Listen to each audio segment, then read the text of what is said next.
การพบตาเซเว่นค่ะ Alright, welcome back to the Ninja Clash Free Fire All-Star Tournament. We just witnessed one of the best match of today, which is the KLS tournament. And the victory team is Team Indonesia. They did a very good job. But now, maybe the part that everyone was waiting for is our professional team. We'll play against with each other. And if you are ready, sit tight and we will bring our two teams on the stage to you guys. แล้วเพราะฉะนั้นตอนนี้นะคะขอให้ทุกท่านค่ะต้อนรับทีม RQ Kazu Not letting you guys wait no more. Please welcome Team RQ Kazu.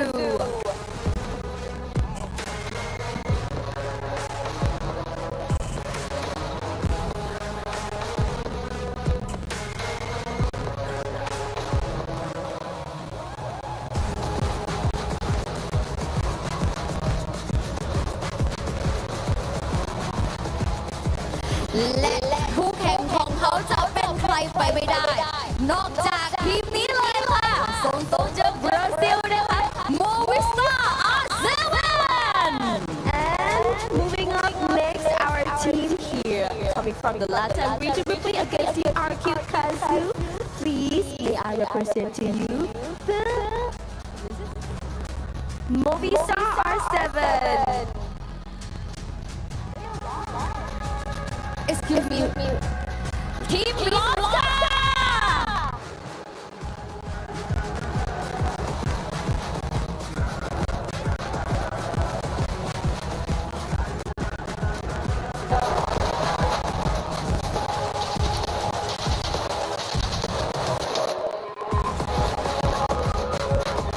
และตอนนี้ค่ะทุกคนค่ะนักกีฬาของเราทั้งสองทีมพร้อมเรียบร้อยแล้วค่ะได้เวลานะคะส่งเวทีนี้ต่อให้กับชาวค่ะ And now let's head back to our shotcaster and start the first game.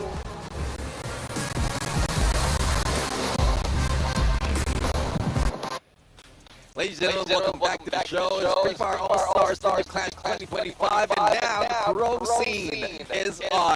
Battle between RQ Kazu as well as Lost will be on Hunt's next stage. The first match that we have right now, and I would love to see what adjustment each team has done right here, especially after going in a non-strong match from yesterday, especially with the 1 day of rest. We've seen that from CS Elite Squad that they made the adjustments, especially from Indonesia. And we know how it is with Indonesia. They are dubbed, or RQ Kazu has been dubbed the mastermind, and I think they have set up a plan to go against Lost.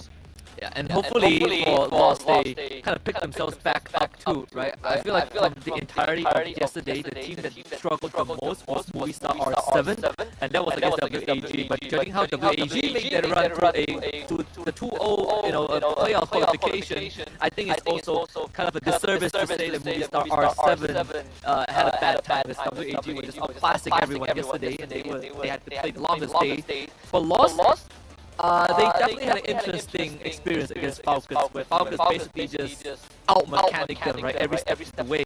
Against RQ, I think Lost should have a slightly better chance if they look back at yesterday and do the necessary preparation. Because I think compared to Falcons, at least RQ doesn't mindlessly run at you. Yeah, definitely. I mean, RQ will not be that aggressive. They can use Lost can use that aggressiveness to go against this team. But again, it's still hard to tell if Lost has recovered from that loss already, pun intended. Because it's really tough going in being a strong team on CQC, then losing in on 6-2s and 6-1s against Team Falcons. Regardless of what title Team Falcons had, they it looks like they were expecting a longer run against Team Falcons. But they're already done with a stronger contender, and RQ is also the same position as they are right now with one loss. So it's, I would say it's quite even between these two, dependent on how they work out. And good thing that the Harry is also the last map, so there's more chances for Lost right now to play around that red. Absolutely. I think if you look at RQ, they had to play up against BRU yesterday. We did end up going to Kalahari, and we said that, okay, RQ is going to have a good time, and the end of the series still ended up in BRU's favor, which I think in of itself is quite shocking. But for this, I agree with you. I'm glad we started on Xterra. I always feel like, at least with the 8 teams that we have, starting on Xterra is the best way to gauge where the teams are at, because it's the most, I think, neutral map in terms of statistics. For all of our competitors, there's not really one team that is extremely good on Xterra. You know, like Indonesia being extremely good in Kalahari, and you know, Bermuda favoring teams like Lost and BRU. Xterra is the neutral ground. So whoever wins Xterra suddenly gets a 1-up, and if they go into the second map, it's not their favorite map, we might end up getting a game 3. And I think that's the way I want it to go down. But this is the 0-1 Swiss stage bracket, so whoever loses this is gonna get knocked out in 7th and 8th place. Really. So the pressure is on for the team, and looking at Lost right now, they traveled a long way as well. But we're going to start it off taking out Ignis, would be our Kazu, and I guess for Lost, I think they don't want to deal with any 8124, so I think that would be the first ban that they have, and we've seen how deadly having an 8124 is for a team, so they don't want to deal with a real battle. Oh, definitely not. We've seen a lot of Ignis yesterday towards the tail end of the show, where Ignis is so impactful in the right hands. And I think the team that really utilized Ignis the best, I feel like, is Fluxo, with just how they pull the trigger so decisively, and that's under the condition that they have an Ignis and an Oscar to pair with it, and then maybe a clue to gather intel from afar. Either that or Coda. In this case, none of it picked up. It would be Cassie and Zane for Lost. Very standard approach. Now it opens up Coda, Santino, Blue, for the likes of RQ, Kazu. And speaking of Santino, there you have it. Santino will be there pretty much. I would say this is a Mahalo pick. A Chrono will be in there as well. So we'll have to see what combination they can go, because they can rush together Oscar and Chrono, and then they have an opening with Oscar breaking down those blue walls and going for the knockback, and the follow-through on the Chrono is to make sure that they will not end up sitting ducks once they go for rush. But on the other side, for Lost, Coda and Iris both on information. So I guess they want to go aggressive at this point, but before heading there, they want to find out what position they will need to take. Yeah. So this is going to be the Santino. We get the Chrono, Oscar. A lot of teams are starting to really gravitate towards the Chrono too. I think the first 2 series we didn't really see this character getting picked up. And then it became a staple towards the tail end of the day. I think overall for Lost, it's a very standard approach. I think the only team that has a slightly different read on how to play Clash Squad is probably Movistar R7. I say that, but Tatsuya was also a hot choice for teams like BRU or Falcons towards the tail end of things, when they want to go up against something like an Oscar, or when the Cassie is up on the table. In this case, Lost opting for a safer approach. Yeah, it looks like from Movistar R7, they were going for a BR pick in terms of active skill. But it does change the game right now when we go to Clash Squad, and we are seeing some of the comfort pick. As you did mention, the Cassie and Zane combo. This is a good starter, a good frontliner for the team, and this is one thing that a lot of teams have been using a lot. But most of them is on those crucial moments, probably the tail end of each match. But well, it's not bad for Lost right now, because they can start off the stronger pick and then follow it through later on. There's for one last hand check between the coaches. See if I'm happy to give one.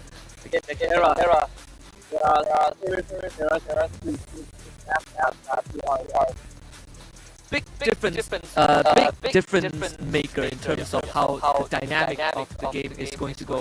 Because the low gravity setting, I always feel like it's a toss up in how you navigate, right? There's a lot of things go out the window. Yeah. Another part of the map now is like a square with the portal they can use. They can easily reposition, and if you go inside on one side where you are close to that portal, then there's also potential that your sniper can stay there in the stadium and then teleport back if in case he's needed. But it needs precision to be applied in this game, because you know how it is. What for pro teams right here, they will not give you that much time to make those openings. But speaking of opening, we are opening up the match for pro teams right now. Battle of RQ Kazu from Indonesia and Blood from Brazil is on. This is the first map. Is Dextera, and this starts off where they will fall into bracket. This is going to be elimination series. So no more do-overs. Whoever loses this best of 3 gets sent packing. Finish 7 and 8. Still, you get a smaller piece of pie until the prize pool. Would love to go more 18 year, forced to take the fight. MT60 with an easy takedown from behind. A 5 with a rush. Nando 9 instantly intercepts that. Right, get one. Rough to safety, but breaks his ankles on the way down. Doesn't have the health bar to tank the pod. So far lost to a better start. Even here, Hao and Nikola's pistol because he's done with playing with shurikens. Just want to put bullet through the dome. That's 3. Done for RQ. Only Ma'al left. Only Ma'al is remaining right now. It's not so much that he can do in a shuriken round.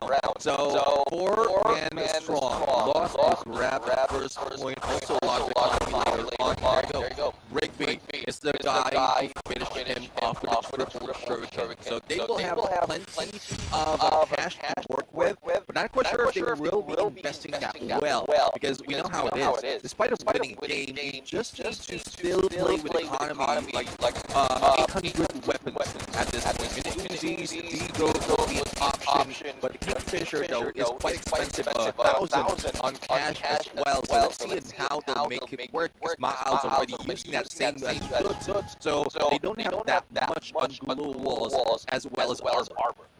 Oh yeah. We've also seen a slightly different approach from Falcons, where they go into round 2 and they just take revolvers. Sometimes they even go for the full save. Still stick with the triple shuriken, maybe a revolver on one of the players, a deagle on one of the players, and try to call it a day. If they lose that round, they get to go for full buys like the NB team in round 3, or if they win, then it's just a big bonus on top of the interest that they have already earned. Lost slowing it down. Dukes will be playing on the flank, and how they not wanting to aggress. It gives time for Ma'al to really sneak to the back line. Yeah, I mean, it's tough really to counter what Ma'al is doing right now, because the moment he's given an opening, he goes back to Fernando hiding into the stairs. Not really spotted that much. The distraction has been brought in by MT60, so Ma'al is already down. It's tough to call if the counter can be done. A clutch can be done by RQ, because the spread right now, the spread of RQ can easily isolate them one by one. But there goes the shot onto Nando, and that will be from for a Bay. There goes the rush as well, and Rigby goes down. The people can't be done, but aside from our own A60, with a tough to beat, only such remains against 3 players. Triple kill. A bit of an error from RQ Kazu. I feel like if he wanted Ma'al to continue aggressing the back line, he was already in a decent position. But to make that open air move, they needed someone from RQ to draw attention away from Lost, and that did not happen. Abai did attempt afterwards to Oscar to divert attention from the rest of Lost onto him to allow Dukes and Ma'al to allow Dukes and 18 gear to get a couple of knockdowns. But at that point, they were already playing from a deficit, so not really what you want as RRQ. They still get to go for rifles this round, but the fact that Lost got a flawless round 2 with the Kingfisher in one of their hands makes it even more worth it. And it's tough as well, as earlier, because he's very close against 2 or 3 people. So that makes it hard for him to beat the distraction. But Ma'al right now taking the second floor, and Dukes will also be targeted by Nando. So this is good position for snipers, but also in an open area, just in case accuracy will be talking about that on Nando. Just continue taking shots because the fire rate has been increased in an AC 80. It will be easy for them to make that work. survive with that and dash. Breaks down the blue wall first, but not able to confirm any knockdowns. And Goose being taken out at the worst possible timing because Ma'au was pinned up behind this blue wall, takes the decoy, and swap places with the Santino ability. And then they lose Goose, but thankfully Ma'au was able to take down Haone on the conveyor. So that does at least confirm this to be a 3v3. No one from the side of Lost will be able to retrieve Haone. And with the blue closing in, it is just not worth it. Another Santino ability coming off cooldown. Ma'au has an opportunity to relocate with the bait and switch again. See though, if Valiant Bass has been charged already, they can use it right now, but now Matini falls down.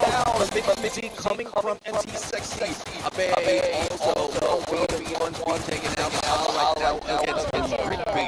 And there goes another finisher by Lost. And again, Lost, despite of not doing so well from yesterday because they went in against a tough contender, they have a stronger reference that they can use to counter anyone else from this battle. This time around, Ark is being countered well. Fist bumps all around between the Lost players. The name of the game so far has been who makes the first move.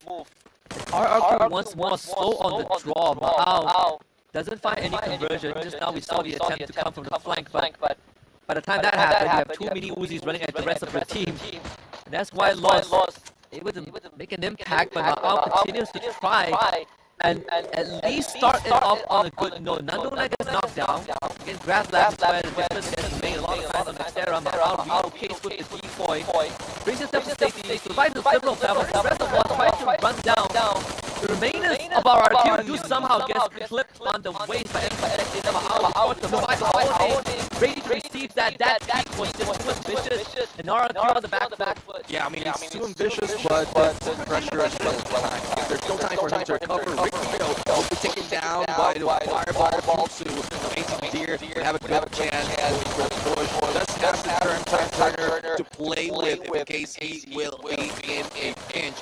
There you go. The line will be thrown onto them to these two situations. Still favorable for RQ if in case they can go or not. The passing connection is still tough, and that same makes Lost a little tougher on the Bay and backstab with that back 7 makes it difficult for them to fight back, and RQ grabs the first point in this game.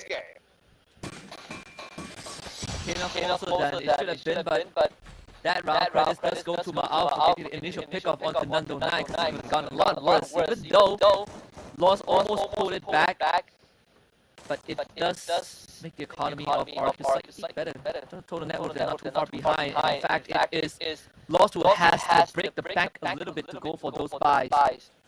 Yeah, and I'm thinking the weapon that they have is questionable because Mag 7 in this kind of map is tough to be used. You need to get closer, and we're dealing about ASK as well as AC80 coming from Flux, but Dudes mostly are making this mistake of staying out in the open. But Aiden here right now, questionable pick on the weapon, not anymore. All they have to do is just get close because of how tough they are as well as the electrotherapy connection.